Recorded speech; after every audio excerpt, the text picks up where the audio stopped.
días y bienvenidos a Gente de Opiniones. Es un gusto, es un placer saludarles. El día de mañana es 8 de marzo, Día Internacional de la Mujer, y hemos querido invitar a dos grandes mujeres. Se trata de la ministra de Trabajo, Sandra Guevara, a quien le damos la más cordial bienvenida. Buenas noches. Muchas gracias, María Tel, y también a mi querida compañera y amiga, Yanira Argueta. Así es, Yanira Argueta también nos acompaña aquí en el set. Ella es directora ejecutiva del Instituto Salvadoreño para el Desarrollo de la Mujer, ISDEMU. Bienvenida, Yanira. Muy bien, gracias por estar con ustedes, muy buenas noches. La verdad estoy contenta de estar hablando en una fecha tan conmemorable en el marco del 8 de marzo. Una fecha que por supuesto para las mujeres es símbolo de transformación. Así es, pero antes de entrar en materia, esta mañana amanecimos con una buena noticia en el país y es la canonización de nuestro beato Monseñor Óscar Arnulfo Romero. ¿Cómo reciben ustedes esa noticia, Sandra, y después Yanira? Sí, bueno, con mucha alegría, con mucho regocijo, es una gran congratulación para el pueblo salvadoreño, para toda la feligresía católica, que por supuesto era una noticia que en algún momento ya la esperábamos. Obviamente un beato que fue en 2015, mayo, denominado, fue para el pueblo salvadoreño de verdad una enorme alegría que se diera este enorme reconocimiento, porque ha sido nuestro Monseñor Romero una figura de defensor de derechos humanos, un defensor de la justicia en el pueblo salvadoreño, que por supuesto las causas que llegaron a que se le asesinara fueron precisamente porque en aquella época del conflicto armado él estuvo siempre denunciando todas las atrocidades, todas las violaciones a los derechos humanos, y eso ha sido reconocido, y agradecer en realidad grandemente como pueblo salvadoreño ese reconocimiento, esa alegría que de verdad creo que toda la población salvadoreña estamos disfrutando, digamos, el reconocimiento que se hace a nuestro beato, que ahora será santo de América a nivel también del mundo. Así que con mucha alegría esta noticia. Muy bien, Yanira. Bueno, yo realmente estoy contenta porque alguien que el pueblo salvadoreño ya lo había hecho santo, hoy la Iglesia lo reconoce como tal. Tener a un mártir como santo también dice de la lucha del pueblo salvadoreño. Tener a un mártir que luchó por los derechos de las personas con menos favorecidas, nos dice mucho del tipo y el rumbo que debe tomar la Iglesia.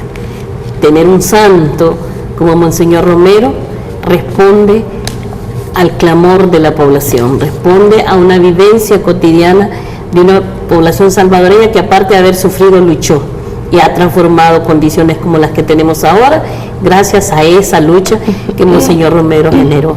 Creo que debemos felicitarnos como salvadoreñas y salvadoreños porque hemos logrado además un triunfo donde ya nos reconocíamos como santos y ahora a nivel mundial se les reconoce, y en este caso la Iglesia lo reconoce como santo. También quiero felicitar a las comunidades eclesiales de base, que son en realidad el baluarte de Monseñor Romero, a las monjitas que por muchos años le acompañaron y que han seguido su obra, que no siempre se les reconoce ahí, por supuesto, a la Iglesia en su conjunto y a algunos sacerdotes que son dignos representantes de Monseñor Romero todavía, que luchan por la justicia de la gente más pobre.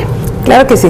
Bueno, este próximo jueves 8 de marzo, el Día Internacional de la Mujer, es un día que se celebra, se conmemora, pero también se reflexiona sobre la situación económica, política, social de las mujeres, también sus avances, sus desafíos, y tenemos a continuación la nota relativa a este año.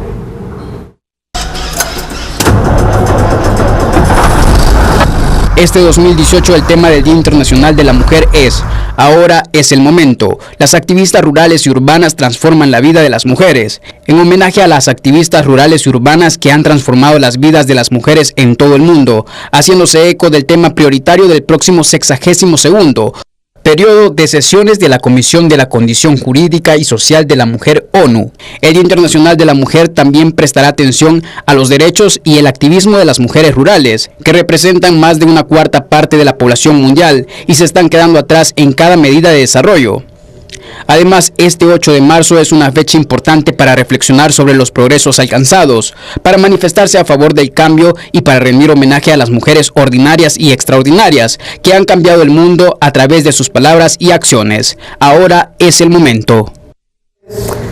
Bueno, ya lo decía la nota, ahora es el momento, es parte de este mensaje del próximo 8 de marzo, donde se destaca el activismo, la lucha de las mujeres rurales en pro de la equidad y de la igualdad. Yo quisiera sus valoraciones, iniciando con la ministra de Trabajo, con Sandra Guevara, sobre los avances en materia de derechos de la mujer urbana y la mujer rural. Sí, bueno, es relevante en términos de políticas públicas los avances concretos en estas últimas 2 gestiones de gobierno. Uno, la legislación de igualdad, que ha sido han sido valiosos instrumentos relacionados a la implementación de acciones favorables a los derechos de las mujeres, tanto campesinas, mujeres de pueblos originarios, mujeres adultas, mujeres jóvenes, bueno, de diversas, estratos, clases, etcétera. Eso ha sido un paso muy importante. Luego hemos tenido, en términos también muy valiosos, la ley de partidos políticos, que también nos permite a las mujeres accesar a puestos de toma de decisiones. Al menos el 30% hay, una participación, y obviamente algunas, en términos de los gobiernos municipales, ordenanzas. También conozco, como el caso de la Municipalidad de San Marcos y otras que cuentan con ordenanzas de participación también de mujeres jóvenes y también de mujeres en general, complementando también esta cuota de la ley de partidos políticos. Tenemos avances importantes relacionados a partidas etiquetadas. Eso es importante decirlo, que cuando vimos a bien la necesidad de acciones afirmativas y positivas a favor de las mujeres, hemos contado también con esos etiquetados para la salud integral de las mujeres, para los tratamientos de cáncer, VIH, etcétera. El Ministerio de Justicia, por ejemplo, para la creación de las Unimujeres. También hemos tenido, en el caso del Ministerio de Trabajo, hoy con el incremento al salario mínimo, ha beneficiado a mujeres tanto del campo como también a nivel urbano.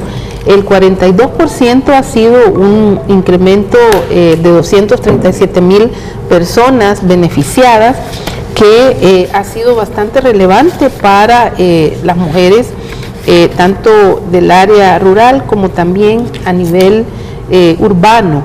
Es importante decir que muchas mujeres se han beneficiado, en el caso de 17,500 jefas de hogar con créditos y subsidios para vivienda. Esto es relevante decir que el incremento del ajuste salarial ha permitido mejorar el acceso a la vivienda digna, tanto en el campo como también en la ciudad. Mujeres también beneficiadas en la empresarialidad femenina, que a nivel de la CONAMIPE también ha posibilitado que 12,393 mujeres hayan tenido formación en, los trabajos por cuenta propia, y concretamente en el área rural, 156,000 mujeres productoras recibieron paquetes de semilla y fertilizante. Eso es importante en el tema de la autonomía económica de las mujeres, y también por ser productoras de la economía familiar, y en ese sentido pues también ha sido visibilizadas. Y otro dato muy relevante es el tema de 6,477 mujeres campesinas que han recibido sus títulos de propiedad. Esto ha sido histórico en las gestiones, en este caso de las gestiones del FMLN, y que por supuesto se está beneficiando concretamente ahora que se está poniendo atención en las mujeres campesinas, tal como lo establecen los 70 países que ahora, aglutinadas en la vía campesina, están centrando también estos, digamos, acciones y derechos. Y 2.495 mujeres, también mujeres, han sido capacitadas en redes de negocio y también para su implementación. En realidad hay una cantidad de avances muy importantes, como también la aprobación del último decreto que en la Asamblea Legislativa se aprobó para mujeres víctimas de violencia. Esto el Ministerio de Trabajo lo tiene que inspeccionar para su debido cumplimiento, que con goce salarial estas mujeres en los lugares de trabajo podrán tener esos permisos, y que por supuesto eso el Ministerio lo está garantizando. Y en términos de salud, quiero decir, las mujeres salvadoreñas, que somos mayoritarias, hemos tenido el beneficio casi en un 100% de ser atendidas, ya no por las comadronas, que yo no lo digo que éramos mal atendidas, pero ahora estamos siendo atendidas el 99% de partos hospitalarios en manos de personal especializado. Esto es muy digno de reconocer. Y por supuesto, luego las unimujeres, que también han sido creadas en la Policía Nacional Civil por el tema de la revictimización que en algún momento también se daba. Luego también los tribunales y los juzgados especializados para el abordaje de la violencia en contra de las mujeres. Eso ha sido muy novedoso y obviamente incluye a mujeres urbanas y también a mujeres del campo. Definitivamente avances en varios aspectos se ha dado en el tema de mujer en los últimos años. Yo quisiera, directora de ISDEMU, ¿por qué Naciones Unidas en este año pone la mirada en estas activistas rurales y urbanas que transforman la vida de las mujeres? ¿De qué manera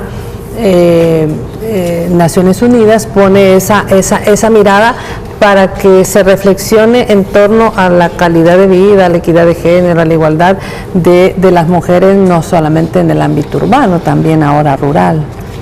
Es importante reconocer que cuando hablamos de conmemorar los derechos de las mujeres, son conquistas que vienen desde las activistas del movimiento feminista, del movimiento rural, del movimiento de mujeres indígenas. Esto es importante reconocer porque justamente es un tema que ahora se eleva a una discusión a Naciones Unidas. Hablamos ya de mujeres, no como normalmente se ha estado hablando, es decir, de las mujeres en general, cuando no hacemos una acción concreta con las mujeres. Inclusive los enfoques van cambiando para los abordajes que son más interseccionalidad, que ya no solo estamos hablando de un solo tipo de mujer, sino las mujeres con sus diferentes identidades, con sus diferentes sectores, y eso es importante porque de esa manera se reconocen además el hecho de que las mujeres luchan y son activistas por sus derechos en diferentes ámbitos. O sea, hoy tenemos, por ejemplo, en el país muchas activistas feministas o del movimiento de mujeres luchando por el agua, por ejemplo.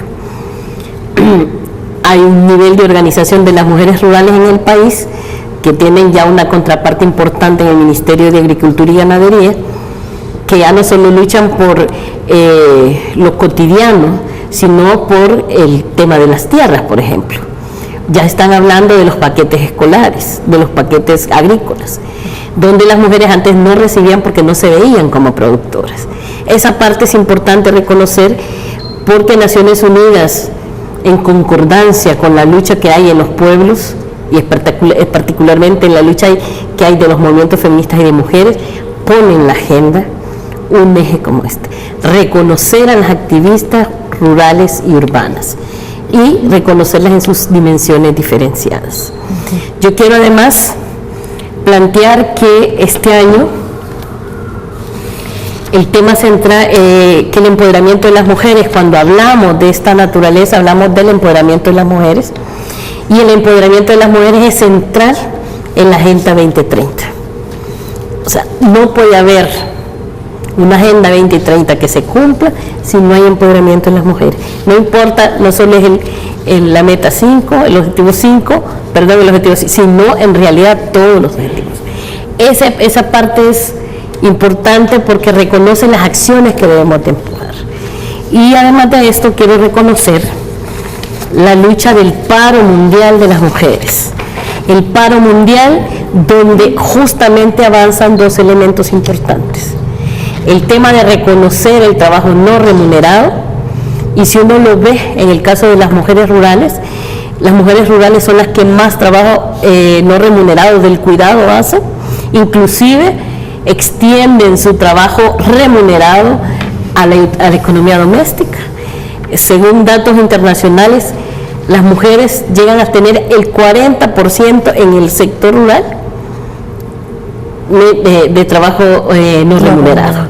Eso es crítico y por eso esta huelga feminista, que será una movilización de carácter social que tiene lugar el 8 de marzo en una cantidad de países, incluyendo el nuestro, que dice si nuestras vidas no valen, produzcan sin nosotras. Hoy se vincula mucho esto a la lucha de las mujeres rurales y a la lucha de las mujeres campesinas, que ahí hay un término que se tiene que usar, porque al no reconocer el trabajo no remunerado, el trabajo del cuidado, las mujeres no están siendo reconocidas en los aportes que dan a los países. Justamente parte de un movimiento de defensoras decían, nosotras nos vamos a ir a la huelga colgando nuestros delantales, y eso va a pasar en El Salvador, en nuestras casas, porque aparte vamos a vender al mercado, dice. Regresamos a la casa y venimos a trabajar, a hacer todo el trabajo del cuidado, de atender al niño con sus tareas, hacerle la comida, a dar los medicamentos, hacemos todo. El 8 de marzo vamos a reivindicar que se nos reconozca ese trabajo como un trabajo. Nosotras como mecanismo, junto con el Banco Central de Reserva, se ha estado trabajando en una encuesta del uso del tiempo. ¿Por qué necesitamos una encuesta? Porque requerimos que las políticas públicas de este país reconozcan ese trabajo que no está financiado. Claro. Y ese trabajo que no está financiado es un trabajo que, por las cuentas que llevamos hoy en el trabajo no remunerado, le aporta a este país, en el PIB, el 18%.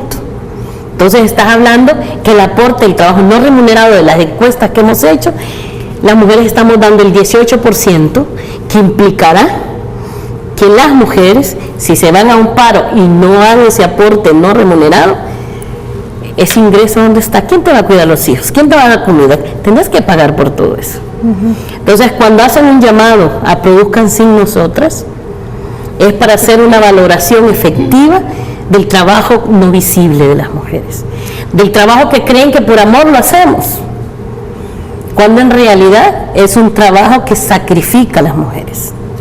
Entonces creo que este 8 de marzo también vamos avanzando en la demanda, vamos visualizando, hemos hablado de la violencia, vamos a seguir hablando de la violencia, hemos hablado de los derechos sexuales y reproductivos, vamos a seguir hablando de eso, pero también tenemos que hablar de lo que no nos valora. Así es, si nuestra vida no vale, produzcan sin nosotras. Sí, interesante, pues sí, todo lo que se ahorra bien el Estado en el cuido.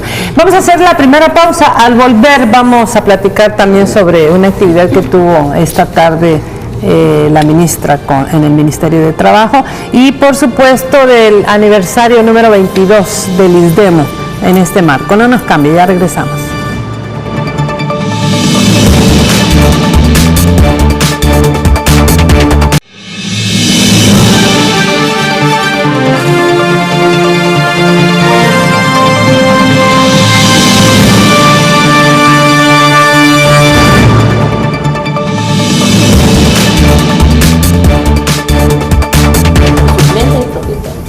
Continuamos aquí conversando con la ministra de Trabajo, la directora ejecutiva del ISDEMO. Sabemos que en la tarde de este día hubo una actividad en conmemoración, en celebración del 8 de marzo, Día Internacional de la Mujer, en el Ministerio de Trabajo. Ministra, ¿cuáles fueron los objetivos de realizar esta actividad? Sí, Bueno, uno visibilizar la lucha o las luchas que a nivel del mundo las mujeres hemos llevado a cabo, sobre todo porque hay muchos desafíos aún por los cuales seguir avanzando en todo lo relacionado a la igualdad de derechos de las mujeres.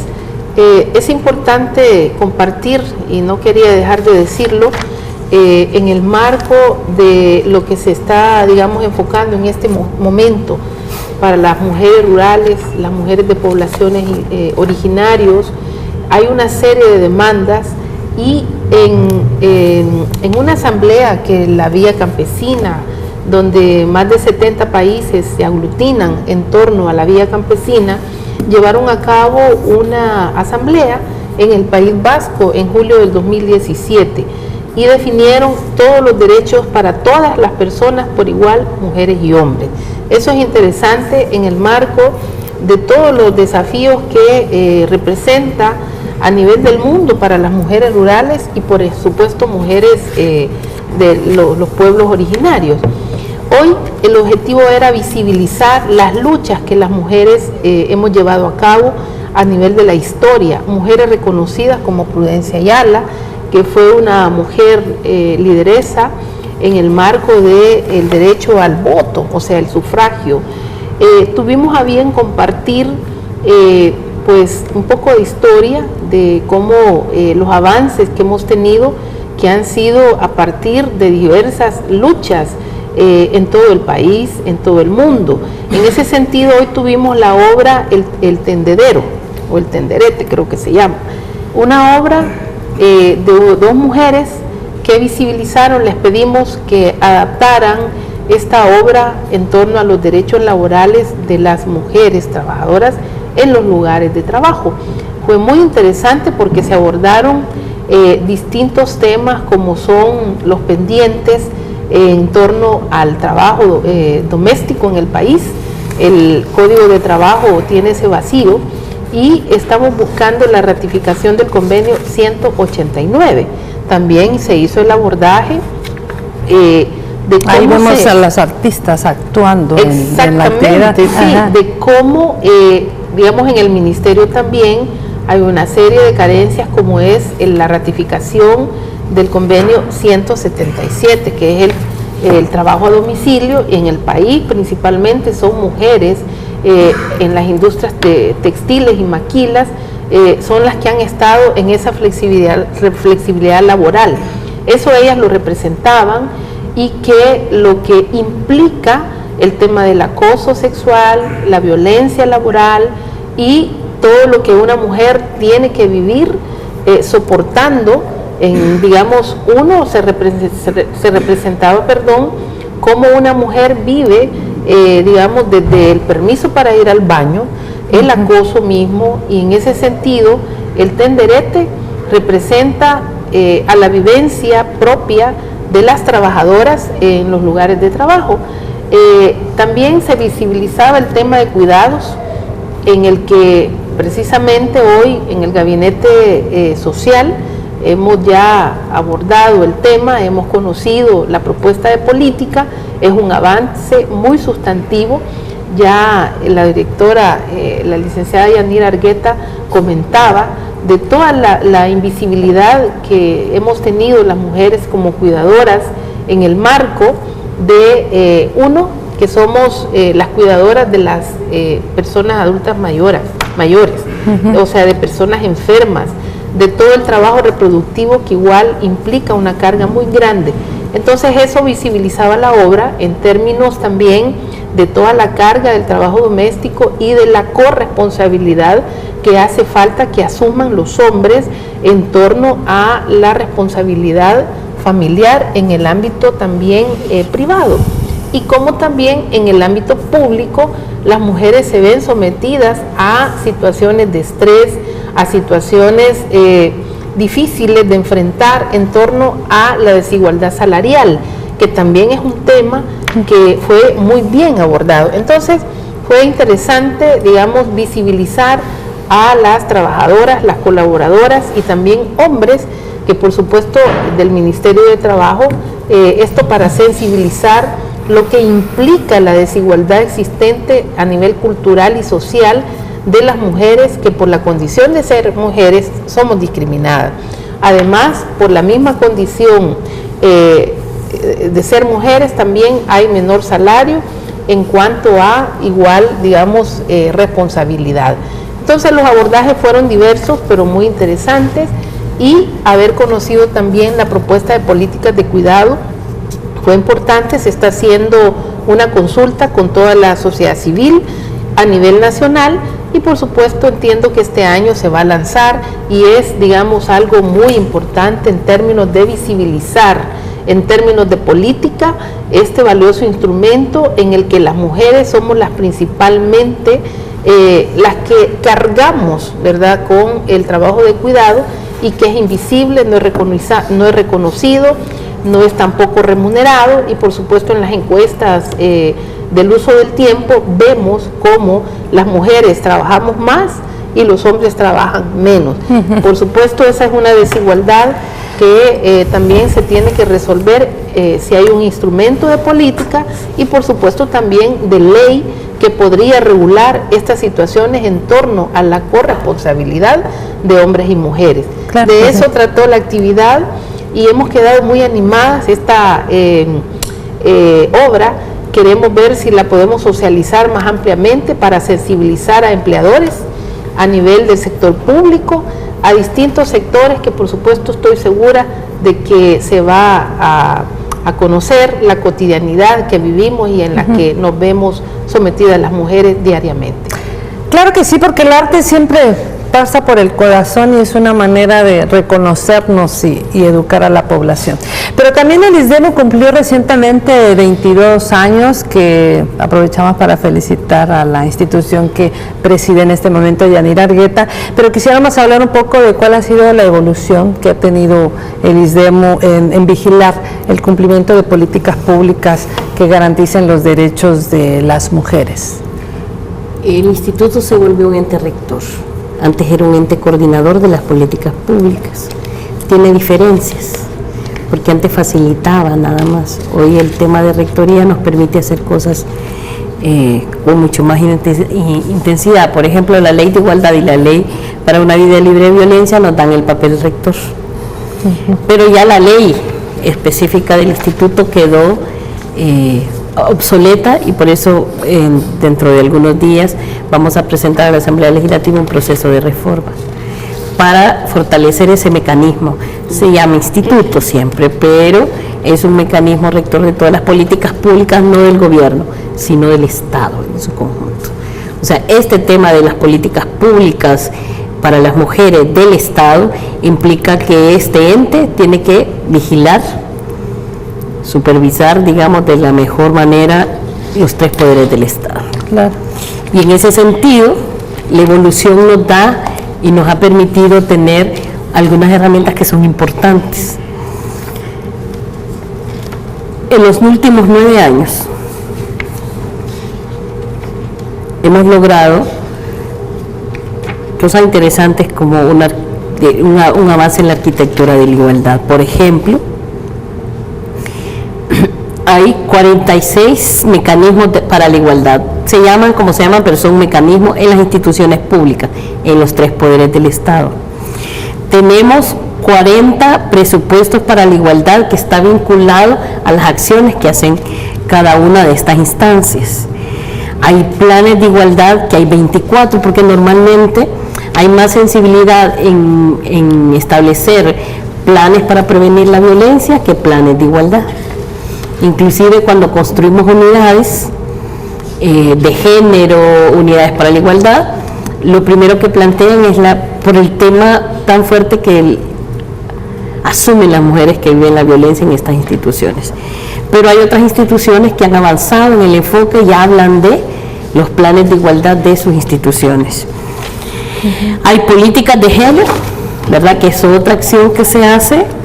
Hay 29 políticas de género. Reconozcamos que todos estos mecanismos en menos iniciamos el 2012 con la ley, y en estos últimos 3 años y medio hemos logrado tener un avance importante. En el 2014, por ejemplo, solo teníamos 8 planes, y lo que tenemos en el 2017, que es la última, son 24. O sea, hemos logrado que las instituciones poco a poco, primero reconozcan el papel rector. De repente, la Corte Suprema de Justicia puede asumir que ellos son rectores del acceso a la justicia, pero la que vigila y la que está es el instituto, y por lo tanto, a ese sistema judicial es el instituto quien genera rectoría sobre estos elementos, sobre todo el tema de igualdad. Por ejemplo, la política de igualdad de género, ya decía, tenemos 29, en el 2014 teníamos 7, y unidades de género que teníamos en el 2014, 24, hoy tenemos 60. Recuerden que se han creado varios mecanismos, por ejemplo, hay instituciones que crearon el Consejo por la Igualdad al interior. Esos son unos mecanismos. Hay otras que han creado las unidades de género. Y esto sí es importante plantear porque, por ejemplo, se observa un incremento en las alcaldías. Las alcaldías quizás son de las instancias que más avanzaron y hoy estamos súper preocupadas porque el panorama cambió. Cada 3 años nos toca casi que iniciar de nuevo con las alcaldías porque no es un tema, no lo institucionalizan, lo personalizan. Y los derechos de las mujeres, la cultura en realidad es que hay que generar, es que debe institucionalizarse. O sea, no es porque llega este alcalde o esta alcaldesa o este consejo municipal, va a cambiar totalmente la tonalidad. La ley plantea una cosa y tenemos que regirnos sobre ese marco de la ley. Sin embargo, es importante que logren implementar eso. A veces las alcaldías más grandes son las que menos acciones afirmativas para las mujeres tienen, y eso sí es importante reconocer. Nos ha costado un montón, por ejemplo, con alcaldías tan importantes como la alcaldía de San Salvador, se generó una Secretaría de la Mujer, pero no es solo generar el mecanismo, es que ese mecanismo tiene que estar plagado de otros instrumentos internos y hacia la población. Pero sin embargo hemos logrado que las unidades de las mujeres, por ejemplo, en el 2017 el 68% contaban con algún tipo de presupuesto. Para nosotras eso es un gran avance. Que le asignen $2,000 o $3,000 en un pueblo muy lejano, eso es importante. Inclusive hay poblaciones de las más pequeñas que asumieron el reto de hacer planes de igualdad en consulta popular. Y han sido cosas interesantes las que han salido. Tienen planes anuales, por ejemplo, el 89% de las alcaldías, y las unidades de la mujer en las alcaldías, el 99% de las alcaldías logramos que crearan la unidad. Ahora, que hagan los planes y después asignen presupuesto, esa es otra historia. Entonces lo que queremos plantear es que 22 años, los últimos años, hemos logrado no solo que crezca el mecanismo, sino que crezca la arquitectura para la igualdad a nivel nacional. Eso no hubiera sido posible si el mecanismo no estuviera. Claro. Porque tendría que pasar por la voluntad y la visión de cada una de las instituciones. Cuando hay un mandato y hay quien supervise, estamos generando que hayan cambios sustantivos. Es importante además la visión del mecanismo. El mecanismo trabaja con 4 elementos fundamentales. La Rectoría para la Igualdad, que tiene que ver con todo el tema de discriminación. La Rectoría para una vida libre de violencia, que está vinculada a todas las instituciones del Estado que tienen algún tipo de compromiso con la prevención de la violencia y la atención a las víctimas. La Escuela de Igualdad Sustantiva, que forma a funcionariado público para sensibilizar, pero para generar realmente mecanismos de control y de calidad de servicios. Y el otro, que es un servicio que damos, que es la atención a víctimas de violencia. Nosotros somos una de las que tenemos las unidades de atención, pero además no solo la unidad de atención, somos la que hemos creado el sistema de protección a las víctimas, porque no sirve solo la unidad de atención si no tenemos eso. Y a nivel nacional se ha creado, a nivel interinstitucional, un sistema nacional de atención, que es el que cuenta con 89 unidades de atención, y están formadas en 3 niveles. El primer nivel obviamente es el de emergencia, que es donde se ven las unimujeres, las unidades que están dentro de los hospitales, las ONGs inclusive son parte de ese nivel. El segundo tiene que ver con el sistema de justicia y todo el proceso, y el tercero es por supuesto todo el proceso de empoderamiento, que cuando todas las instituciones se juntan como en Ciudad Mujer, garantizamos que las mujeres no vuelvan al ciclo, sino que garanticen un proceso de empoderamiento. Eso que dice ahí la Agenda 2030, no quiere solo mujeres sin violencia, quiere mujeres empoderadas. Claro. Y eso es el punto.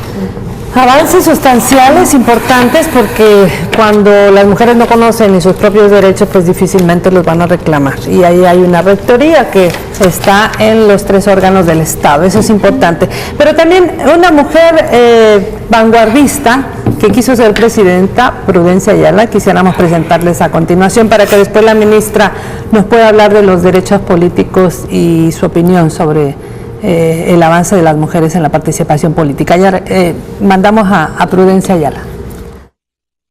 Para hablar de los derechos políticos de la mujer en El Salvador, debemos reconocer a Prudencia Ayala, una mujer humilde, pero valiente y consistente de sus derechos como mujer, que retó al sistema social político en 1930, al lanzarse como candidata a la presidencia de la República. De esta manera se convirtió en la primera mujer en Hispanoamérica aspirante a este cargo. Prudencia también fue fundadora del periódico Redención Femenina, desde donde publicó los libros de poesía Amores de Loca y Payaso Literario. Su aspiración a una candidatura a la presidencia fue denegada por la Corte Suprema y la Constitución de la República de la época, que no permitía los derechos políticos de las mujeres. Fue hasta 1950 que las mujeres obtuvieron como derecho universal el derecho a elegir, no así el derecho a ser elegidas. Y hasta con los acuerdos de paz que se abrió un nuevo escenario político para la participación de las mujeres en diversos ámbitos.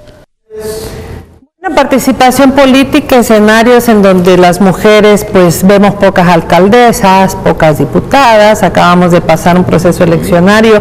¿Cómo ve usted esta situación, ministra? Sí, bueno, hemos tenido que pues una ley de cuotas, porque no existe una ley de paridad de 50-50. Eso es lo ideal, y para ello esperaríamos ojalá algún día tener una ley de paridad.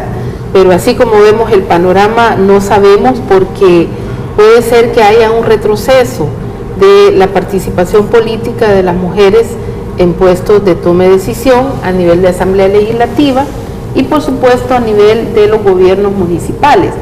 Es muy conocido, bueno, en primer lugar en el país, nunca hemos tenido una mujer presidenta, y la que en algún momento tuvimos, dijimos que no representaba nuestros derechos, ¿verdad?, nuestras expectativas, y habían en ese caso muchas situaciones en las que no nos vimos representadas.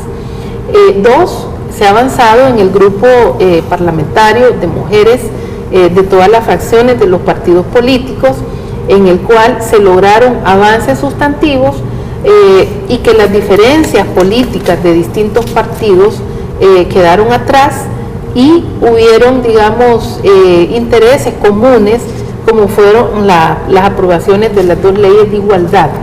Luego, por supuesto, el tema de los etiquetados en términos presupuestarios fue también un avance muy sustantivo, pero sabemos que necesitamos más recursos. Ya la directora del IDEMO hablaba que era, aunque sea simbólico, pero importante tener asignaciones de recursos para las unidades de género o los mismos mecanismos para la igualdad, en este caso la implementación de las legislaciones tanto de igualdad y la Ley Especial Integral para una vida libre de violencia.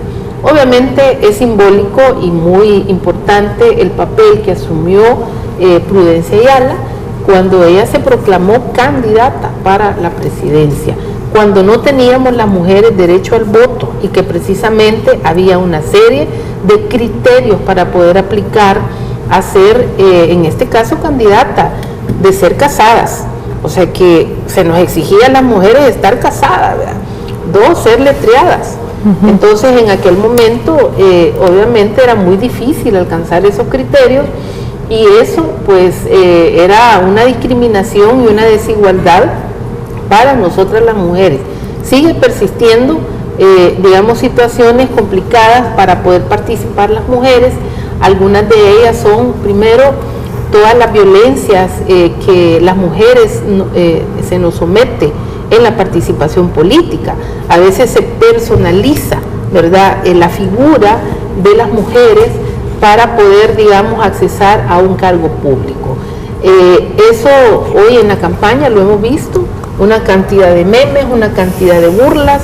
Esas situaciones se pudiesen regular teniendo una ley que pudiese tener, digamos, una sanción para estos tipos de violencias políticas en las campañas y en el cargo. Eso podría ser muy interesante. Ahora, al final también es una discriminación. Discriminación, obviamente. Ahora, si hablamos de la triple jornada, también las mujeres nos vemos condicionadas a tener un cargo público, pero también atendemos las tareas del hogar, la familia, los hijos, el marido, etcétera. Pero también quiero expresar una preocupación, y yo espero que, bueno, al tener los resultados finales del Tribunal Supremo Electoral, esperemos que no haya un retroceso en la participación de las mujeres. Esa sería una expectativa en la que debemos hoy esperar en datos oficiales, y que si eso persiste, obviamente vamos a tener un retroceso y muchas preocupaciones, porque hay mucho que avanzar en términos de la aprobación del agua, que es tan vital en el área rural. Es tan vital también aprobar las 4 causales del por qué las mujeres vamos a parar a la cárcel. También es vital la aprobación, que nunca se volvió a darle una mirada al código rural con enfoque de... no es código, era código, Dani, no, era el protocolo o era un... Bueno, en el caso de las mujeres rurales hay una política.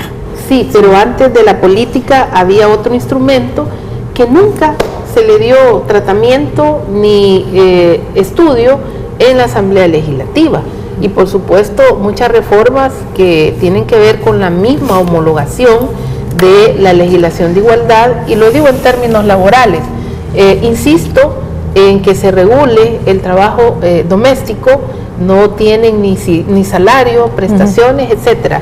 Entonces, en términos políticos, las mujeres también a nivel de la localidad, muy pocas mujeres alcaldesas, y la regidora, bueno, no se diga. Entonces, por ahí tenemos que seguir avanzando, y los desafíos son esos para avanzar, digamos, en los derechos en calidad igualitaria de hombres y mujeres. Muy bien, tengo que ir a la segunda y última pausa. Al volver quisiéramos abordar con la directora de ISDEMU el caso de la libertad de Teodora, recientemente, que Teodora Vázquez, que estuvo pues 10 años, 7 meses en la cárcel. Eso será al volver, ya regresamos.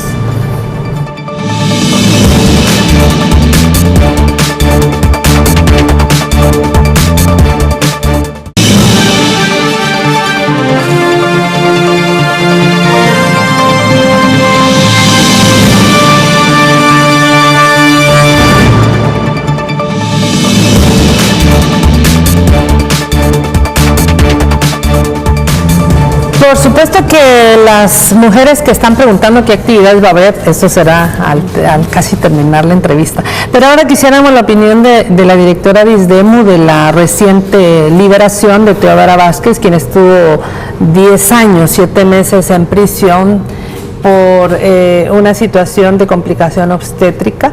Y de ahí lo que decía la ministra, el tema de las 4 causales de interrupción del embarazo. ¿Cómo analiza la directora del ISDEMU este tema y el tema de la judicialización de las mujeres cuando hay un tema de vida de por medio?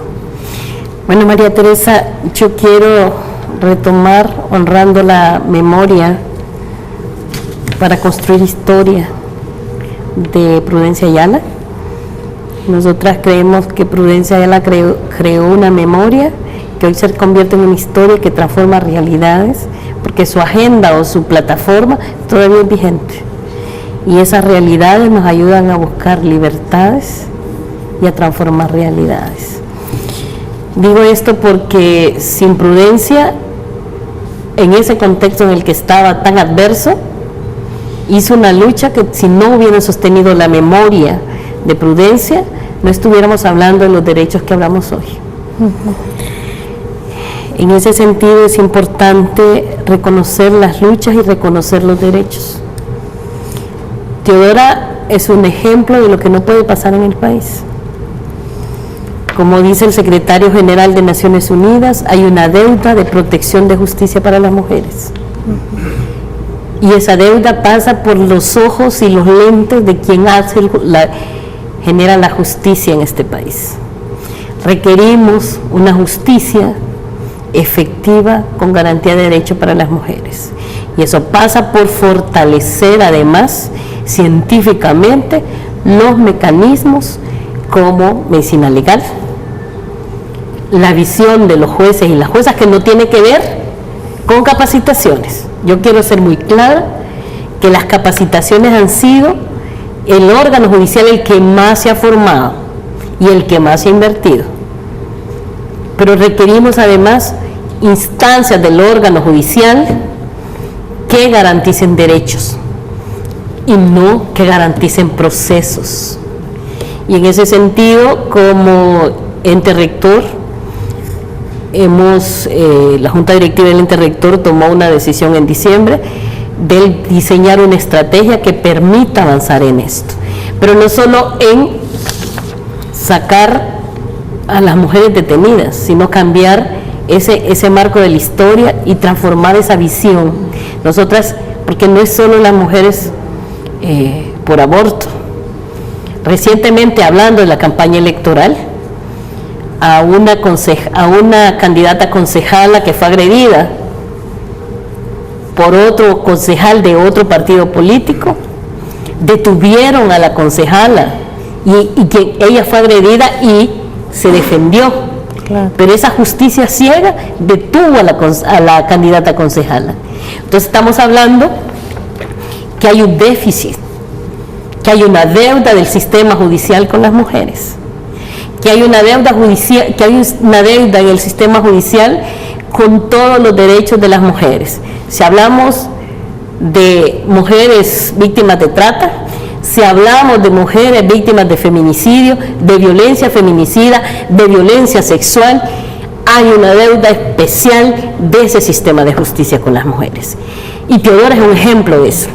Es un ejemplo de la visión conservadora y además criminalizadora para las mujeres. Porque yo pongo a Teodora en este lado y pongo a esta candidata concejal, quien tenía una serie de testigos, sin embargo fue la que fue detenida. Entonces, ¿qué estamos viendo al frente? Un sistema judicial que no garantiza los derechos de las mujeres. Y el llamado es ese. El llamado es a ese sistema judicial a velar de verdad y a garantizar esos derechos. No podemos tener más Teodoras, no podemos seguir teniendo más mujeres que quieren participar en política y las criminalizan. Necesitamos un sistema realmente comprometido con la agenda de las mujeres. Y ojalá que hubiera más mujeres ahora propuestas a candidatas a magistradas de la Corte Suprema de Justicia, porque solo vemos hombres, ¿verdad? Algo pasa en el tema de los operadores de justicia. Yo quiero además hacer un énfasis justamente en esta declaratoria que pedimos que firmaran las candidatas a las alcaldías, a la Asamblea Legislativa. Una de las cosas que estamos pidiendo es que haya paridad. Y de repente los partidos políticos entran en crisis porque piensan que la paridad solo es en la Asamblea, o solo es estamos hablando de paridad en todos lados. Claro. Es que si no incluimos mujeres además comprometidas con la agenda de los derechos de las mujeres, porque seamos claras, no todas las mujeres están comprometidas con los derechos de las mujeres. En el sistema de justicia, en el órgano judicial, en su conjunto, en la Asamblea Legislativa y en el órgano ejecutivo, no van a haber avances. Por lo tanto, la creación o la aprobación de una ley de paridad es importante en este país. La transformación de este país pasa por el compromiso con los derechos de las mujeres. Ministra, ¿dónde ubica usted el avance en materia de la ley por una vida libre de violencia? Si en el país esto realmente ha tenido avances, ¿cuáles serían todavía los desafíos para poder cumplir esta ley y que las mujeres puedan estar con una vida que no sea afectada por el hecho de ser mujer con violencia? Bueno, en primer lugar, a través de la Comisión Técnica Especializada que mandata la ley especial por una vida libre de violencia, todas, digamos, las entidades del Ejecutivo estamos avanzando, uno, en implementar mecanismos para atender la violencia, los distintos tipos de violencia a través de distintos mecanismos. Por ejemplo, en el caso del Ministerio contamos con una comisión especial para atender los actos arbitrarios por discriminación y violencia contra las mujeres. Eso a nivel, digamos, interno. Y hemos creado también la comisión de alto nivel para la implementación de la política de la igualdad, que incluye este tema en el marco de la aplicación de la legislación de igualdad que nos da el mandato, digamos, las dos leyes. En ese sentido veo que todas las unidades de género, las que ya mencionaba Yani, pues tenemos presupuestos, tenemos personal, recurso humano, que era una de las cosas que no existía antes de que hoy el IDEMU asumiera el ente rector como en el marco de las políticas públicas. Entonces, tener personal, recursos, presupuestos, etiquetados, mecanismos, eso genera avances. Luego también el tema de las estadísticas. Hay un reto muy importante y sé que IDEMU ha estado trabajando con la DIGESTIC para poder a nivel de, digamos, desagregados de sexo y edades en algún caso, porque el Ministerio sí lo desagrega por edades, en términos de visibilizar, ¿verdad?, en cuanto a los avances y todavía las brechas existentes. Hay una tarea importante, ahora el Ministerio como que lleva una coordinación en el sistema y tenemos un gran reto ahí, pero en general estamos aportando información para el informe que consolida el IDEMU, que es el informe que también se publica a nivel internacional. Ese consolidado es muy relevante para nosotras, digamos, como país.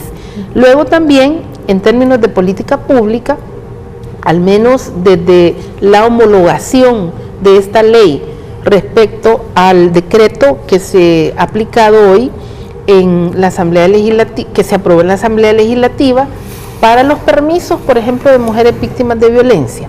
Eso es importante y además el Ministerio va a inspeccionar ese cumplimiento.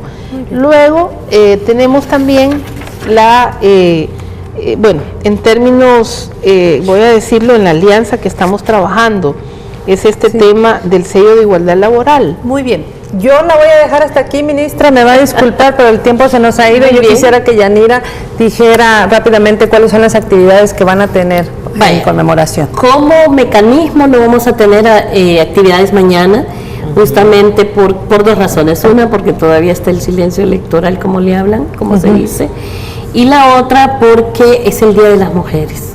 Entonces abrimos paso para que los movimientos actúen. Mañana, hoy en la noche, a partir de las 7 creo, ¿verdad? Hay una actividad que es así como caminemos seguras en la noche, una cosa así, tomándonos un poco el ejercicio que hicieron las canadienses sobre tomándonos la noche. Va a haber una caminata de mujeres del Salvador, de la Constitución al Salvador del mundo, donde honran a mujeres luchadoras, pero también a mujeres víctimas que con sus vidas dieron ejemplo y nos ayudaron a construir lo que ya tenemos. Esa es una. Y mañana hay una concentración del movimiento feminista y mujeres, hablando del Parque Cuscatlán hacia El Salvador del mundo, conmemorando, obviamente, uniéndose a la huelga internacional, y por la salud a las 8 es Paramos por la salud y la vida de las mujeres, así se llama. Y sí es en el Parque Cuscatlán, va a ser ahí la salida. Sí, ahí tenemos. Entonces, eso sí es importante, hay que apoyar la lucha. Quienes nos han abierto estas políticas públicas son las mujeres que luchan constantemente, las mujeres feministas, el movimiento feminista, el movimiento de mujeres y en su diversidad. Muy bien, muchísimas gracias a ambas por venir, y queremos también felicitar a la embajadora de Chile, que ya se va a El Salvador. Ayer el ISDEMU le hizo un homenaje que denominó, si no mal recuerdo, ¿cómo era, Yanira? Mujeres que construyen historia en El Salvador. Mujeres que construyen historia en El Salvador. Muy bien, gracias por estar aquí. Y felicitamos a todas las mujeres del Salvador y el mundo en este 8 de marzo, Día Internacional de la Mujer. Hasta a las 7 de la noche del día de mañana usted tiene una nueva cita con Gen TV. Buenas noches.